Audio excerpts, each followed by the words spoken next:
हाँ जी, नमस्कार दोस्तों। आज दिनांक 29 अगस्त 2024 को राजस्थान कर्मचारी चयन बोर्ड द्वारा सीईटी प्लस 2 लेवल वाला विज्ञापन जारी कर दिया गया है। आज इस वीडियो के माध्यम से देखेंगे कि प्लस 2 में कौन-कौन सी सेवाओं को इंक्लूड किया गया है, कौन-कौन सी पोस्ट इसमें शामिल है, आवेदन आपको किस प्रकार से करना है, ओटीआर में कितनी फीस रहेगी, पात्रता क्या रहेगी, एज लिमिट आपकी क्या रहेगी, आवेदन कब से स्टार्ट हो रहे हैं और लास्ट डेट कब तक रहेगी, एग्ज़ाम डेट या एग्ज़ाम कब तक कंडक्ट होगा, कितने चरणों में होगा, परीक्षा स्कीम क्या रहेगी और इसमें एग्ज़ाम में क्या-क्या प्रावधान किए गए हैं, वो आज विस्तार से देखेंगे। देखो, यानी समान पात्रता परीक्षा सीनियर सेकेंडरी स्तर 2024 का विज्ञापन आज जारी कर दिया गया है। अब इसमें टोटल 12 प्रकार की सेवाओं को शामिल किया गया है। इसमें राजस्थान वन अधिनियम सेवा है, जिसमें पदनाम है वनपाल। इसी तरीके से राजस्थान अल्पसंख्यक मामलात अधिनियम सेवा है, जिसमें पदनाम है छात्रावास अधीक्षक। और जो बाकी सेवाएं हैं आप स्क्रीन पे देख सकते हो और आपको पीडीएफ भी प्राप्त हो चुकी होगी, आप उसमें पूर्ण रूप से देख सकते हो। ठीक है, ये तो आपके टोटल 12 प्रकार की सेवाएं हो गई।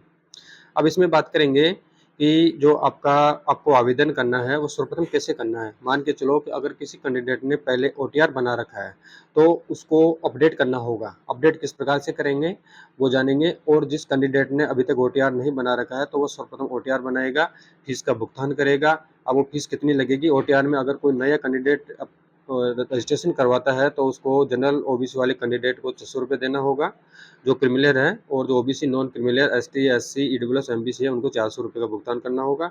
और जो दिव्यांग जन है विकलांग है उनको 400 रुपये का भुगतान करना होगा। ठीक है, और जिन कैंडिडेटों ने ओटीआर पहले से बना रखा है उनको किसी प्रकार का फीस का भुगतान नहीं करना है। अब ठीक है, अब ओटीआर में अपडेट करने के लिए सर्वप्रथम जो ऑलरेडी पहले से ओटीआर बना रखा है उनको एसएसओ आईडी के माध्यम से लॉगिन करना होगा। एसएसओ आईडी के माध्यम से रिक्रूटमेंट पोर्टल आएगा, उस पर क्लिक करना है। रिक्रूटमेंट पोर्टल के पश्चात आपको प्लस 2 लेवल वाले लिंक पर क्लिक करके ओटीआर पूर्ण करना है।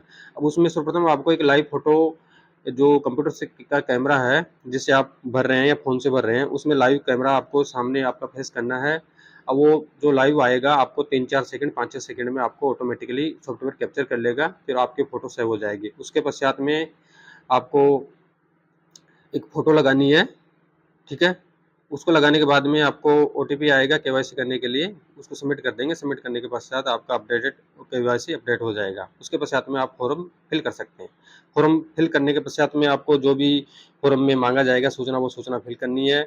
और साथ में आपको जो भी आपकी क्वालिफिकेशन है, सब चीज़ें, एड्रेस है, जो भी मांगा जाएगा फॉर्म में वो आपको फिल करना है।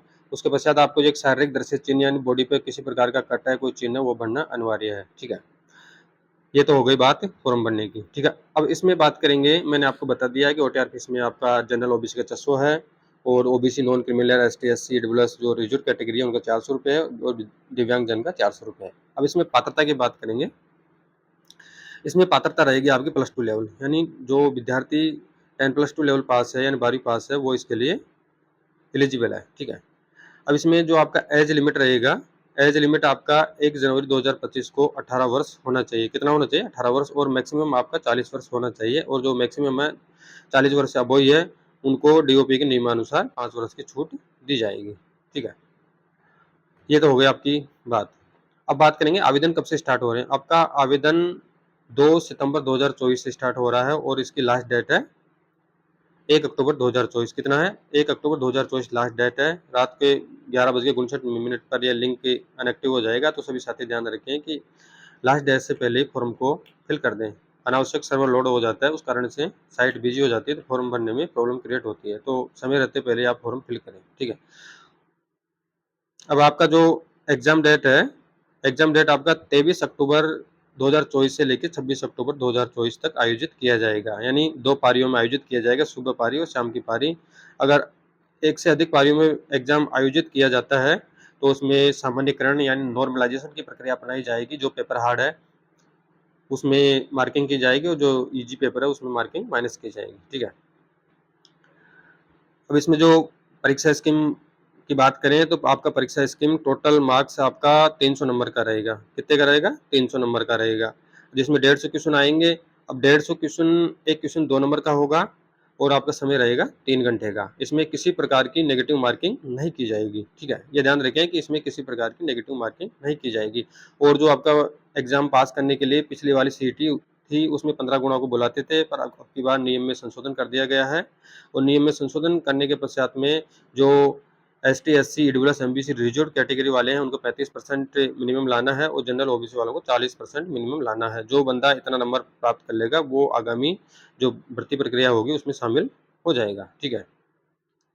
अब इसमें जो आपका सिलेबस है 150 क्वेश्चन आएंगे। एक क्वेश्चन आपका 2 नंबर का रहेगा, टोटल मार्क्स 300 को हो जाएंगे और 3 घंटा आपका टाइमिंग रहेगा। जिसमें सिलेबस आपका दे रखा है, राजस्थान का इतिहास आएगा, कल्चर आएगा, सांस्कृतिक, साहित्य, परंपरा और विरासत आएगी, भारत एवं राजस्थान का भूगोल आएगा, राजस्थान पर विशेष बल के साथ भारतीय राजनीतिक व्यवस्था आएगी एंड पॉलिटिकल आएगी, राजस्थान की इकोनॉमिक्स आएगी, एवरीडे साइंस आएगी, रीजनिंग आएगी और सामान्य हिंदी आएगी, इंग्लिश आएगी, कंप्यूटर ज्ञान आएगा और करंट जीके आएगी। तो साथियों ध्यान रखिए, ज़्यादा पिछले बार जो सीटी लगा था उसके हिसाब से देखें तो जो 150 क्वेश्चन आएंगे उसमें से 100 प्लस क्वेश्चन तो आपके जीके के आएंगे और बाकी रहे हिंदी, इंग्लिश का, कंप्यूटर का, करंट का, मैथ का, रीजनिंग का, वो 5-7 क्वेश्चन आने के चांसेज है। ठीक है।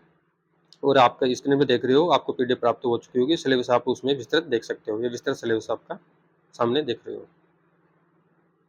अब नेक्स्ट बात करें कि एग्जाम में नया प्रावधान अब की बार क्या किया गया है, वो ध्यान रखना है आपको कि आपको 5वां विकल्प भरना है। अब 5वां विकल्प का क्या प्रावधान है, जो क्वेश्चन आप अटेम्प्ट नहीं कर रहे हो उस क्वेश्चन के परिप्रेक्ष्य में आपको 5वां विकल्प भरना अनिवार्य है। और जो बॉल पॉइंट पेन से आप भरेंगे, नीले पेन से, नीले पेन का ध्यान रखें, 5वां विकल्प आपको नीले पेन से भरना है। टोटल ओमर सीट आपको नीले पेन से भरनी है। जो क्वेश्चन आप अटेम्प्ट नहीं कर रहे हो उसके रूप में आप 5वां विकल्प भरेंगे। पर इसमें जहाँ तक मेरा मानना है कि अब की बार नेगेटिव मार्किंग नहीं है तो 5वें विकल्प की कोई आवश्यकता नहीं है, क्योंकि नेगेटिव मार्किंग नहीं है तो सभी क्वेश्चन आप अटेम्प्ट कर सकते हो। ठीक है, 5वां विकल्प इतना कोई इंपॉर्टेंट नहीं है। फिर भी आप नहीं अटेम्प्ट नहीं करना चाहते हो तो आप 5वां विकल्प ऑप्शन है वो फिल कर सकते हो। अब 5वें ऑप्शन में एक नियम है कि अगर आप टोटल आपका 150 क्वेश्चन आ रहे हैं उसमें से अगर आप 10% तक क्वेश्चन अटेम्प्ट 5वां विकल्प नहीं भरते तब तक तो आपका चल जाएगा, यानी आपको अयोग्य घोषित नहीं किया जाएगा। लेकिन मान के चलो 10% हो गया 150 का 15 क्वेश्चन, अगर 15 क्वेश्चन तक आप 5वां विकल्प नहीं भरते हो तो आपको अयोग्य करार नहीं दिया जाएगा। लेकिन अगर आप 16 क्वेश्चन या इससे अबव ही फिल नहीं करते हैं तो आपको अयोग्य करार यानी आपकी जो कैंडिडेट की पात्रता है वो निरस्त कर दी जाएगी, एग्जाम से बाहर कर दिया जाएगा। तो आप इस चीज़ का विशेष ध्यान रखें और इसके लिए आपको 10 मिनट एक्स्ट्रा दिए जाएंगे, यानी 3 घंटे के अलावा 10 मिनट आपको 5वां विकल्प भरने के लिए दिया जाएगा। लेकिन इसकी कोई खास आवश्यकता नहीं है कि नेगेटिव मार्किंग तो है नहीं, तो प्रत्येक कैंडिडेट 150 क्वेश्चन अटेम्प्ट करेगा तो 5वां विकल्प जो ऑप्शन है उसका इतना इंपॉर्टेंस नहीं है। फिर भी जिसको नहीं करना है तो वो ध्यान रखें। तो ये तो हो गया आपका सीटी +2 लेवल के जो भी है वो प्रत्येक के इन्फॉर्मेशन मैंने आपको प्रोवाइड करवा दी है कि आपका आवेदन कब से स्टार्ट हो रहा है, आपको ओटीआर किस प्रकार से बनाना है, फोटो आपका 1 माह से पुराना नहीं होना चाहिए, शारीरिक दृष्टि चिन्ह आपको भरना है, ओटीआर की फीस क्या रहेगी, दिव्यांगजनों के लिए क्या रहेगी, मिनिमम क्राइटेरिया क्या रहेगा, पात्रता आपकी ये रही क्या रहेगी, एज लिमिटेड क्या रहेगा, आवेदन दिनांक कब से लेकर कब से स्टार्ट हो रहे हैं, एग्जाम डेट आपको 23 अक्टूबर से 26 अक्टूबर तक आयोजित होगी। इसमें अगर 1 से अधिक पारियों में एग्जाम हो रही है तो नॉर्मलाइजेशन की प्रक्रिया अपनाई जाएगी। स्वाभाविक है कि 23 से लेकर 26 तक हो रही है तो कई पारियों में आयोजित हो रही है तो इसमें सामान्यकरण की प्रक्रिया अपनाई जाएगी। परीक्षा स्कीम आपको बता चुके हैं, इसमें नेगेटिव मार्किंग किस प्रकार का नहीं होगा। ठीक है, धन्यवाद।